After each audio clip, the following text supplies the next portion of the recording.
Hey y'all, it's Deanna. Welcome to my channel, Dee's Garden Adventures. How are you? I hope you're doing well. Today is Friday, February the 7th, and this is an update on my Survival Seeds 2025. That is a collaboration hosted by VC Family Homestead, Lazy Days Ahead with Jesse and Lisa, Bushcraft Family, that is Charles. Regional coordinators are Blue Self-Reliance, Endell Homestead, Lori's World, and then also I think Trey with the VC Family Homestead is coordinating one region. Okay, anyway, so this is going to be two-part, but it's going to be in the same video. I'm just going to have to give you what I have inside and then take you out to, excuse me, y'all, the greenhouse and show you how the plants are how the plants are doing out there. So my AOT green squash came up. It's going to either get up potted today or tomorrow. I haven't decided. I'm really tired today and I don't know why. But anyway, I feel like I've just been zonked. I don't know how to explain it. But anyway, this is the AOT green squash. I'm going to start another one if I haven't already. Because, you know, Deanna can't remember. But I don't think I have. So there's the first one. I will do another one, so I'll have two. And then my oregano is still tiny. And there's one right there. And there is a second one up here against the wall of this pot. There's a second one there. So they're just slow. I've fed them a little bit. So we will see if they get a jump start. I can't remember when I grew the oregano, if it was real slow the last time I grew it or not. Then there's my nocturne pepper. Now these were the seeds that I saved from a couple of years ago. And there's the first one. And then finally today I found another one that's popping up. Now the other seeds that were from Baker Creek that I did sow twice, the second sowing hasn't come up yet. It doesn't mean they won't, because if I can read, these were planted on the 19th, and it took that little one, what, 10, 12, 20 days, approximately 19 or 20 days to come up. So there's still time for those others. But sometimes sometimes seeds just don't grow, and those already had a low germination rate. And here's my second sugar pie pumpkin. And the other one's out in the greenhouse, and I'll show it to you later. I had thought about putting these outside next week, but like in pots or in the ground, whichever I decide to do with them. But we have a night coming up in a week or two where the lows are going to be in like 38 or 39, and I don't want to do that with the squash and the pumpkins. So they'll just stay in the greenhouse. They'll be fine in there when it's 38 outside. And then in this little container, excuse me, y'all, I started some beets, but I didn't start very many because I have not had good luck with beets. And I need to figure out how to get them to do well before I seed a whole bunch, if that makes sense. Because I've never had good luck with them, and I don't want to just waste the seed. The seeds will be good for quite a while, I'm sure, until I figure out how to do it. And if I get these to do well, I can sow some more, and I can also sow some in the fall. So I still have quite a few. I still have a bunch in that package that I'm using. These are the golden, what are they called? Winter Sun beets. They're a yellow, orangish yellow color. So there's one in here, and one in here. This is something. Sorry, y'all can't see what Deanna's doing. Put one in here, and one in here. This is a totally different thing. So, but I got those sown, and I got my lemon balm sown. I just sprinkled some. I filled up one of these little pots. I forgot to get it out, and it's back on the heat mat. And Deanna doesn't want to go searching for it, so I just put some soil in another one of these and sprinkled some on top and barely covered them. And we will see.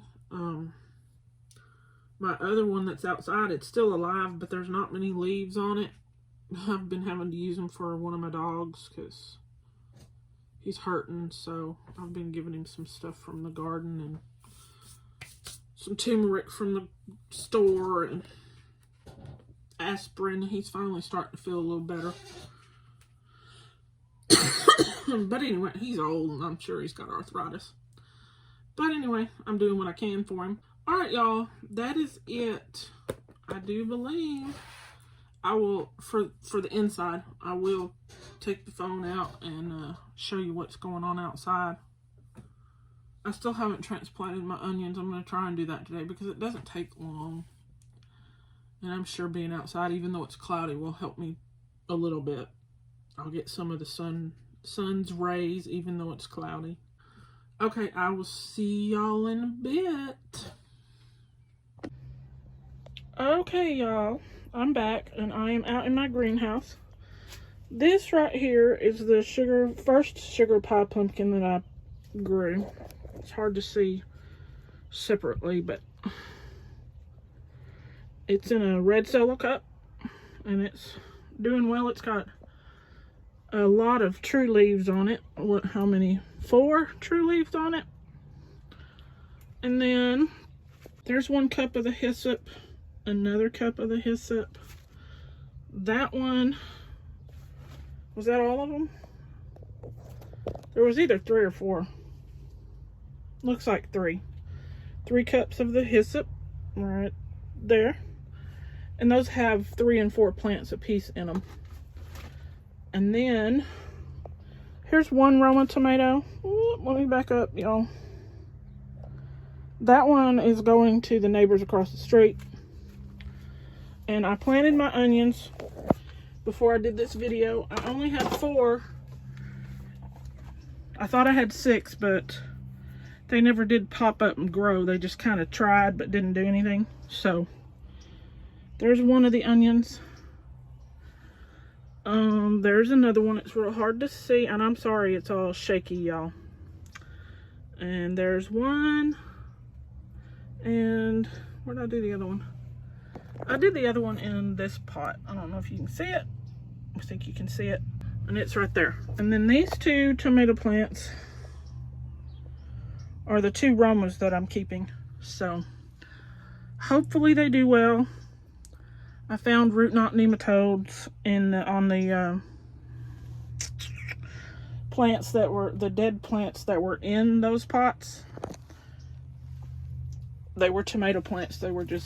They died from that freeze. And see the bumps on these roots?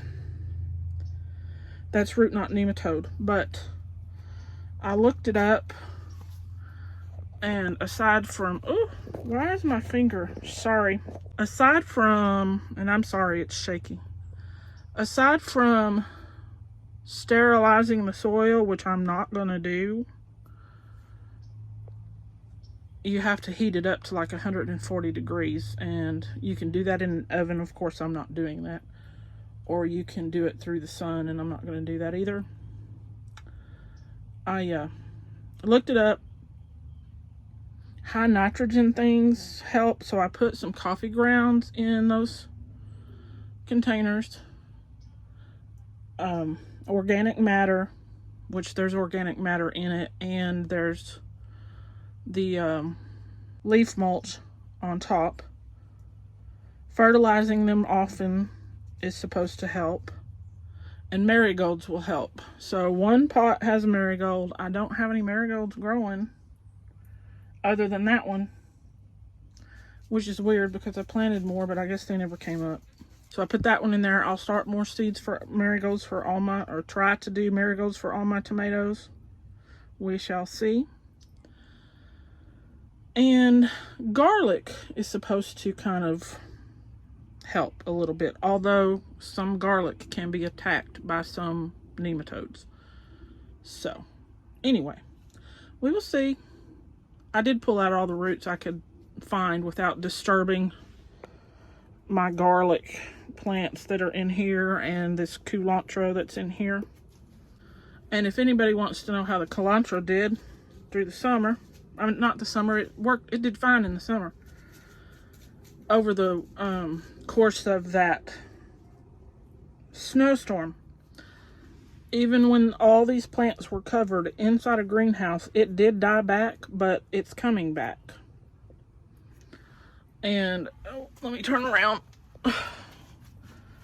This one, you can see that it died back. I just haven't cut it, but it's coming back from the base. So, and there's some out in the yard that I'm not sure if they're going to come back. I will have to just see how they do and let everybody know. But inside a greenhouse, the lowest we got was like 16 or 14 degrees inside a greenhouse, also covered in the greenhouse. And that's what we have with the culantro. All right, y'all, that is the end of this one. Here comes Pippi. There's Pippi. There's Pippi. And there's a visitor in the greenhouse. There's several lizards in here. I saw a baby one a little while ago. But anyway, that is it. And Xander, don't be jealous. I had to show them. You'll get to growing soon. All right, y'all. Y'all have a good one. Like, subscribe, and share. Bye now.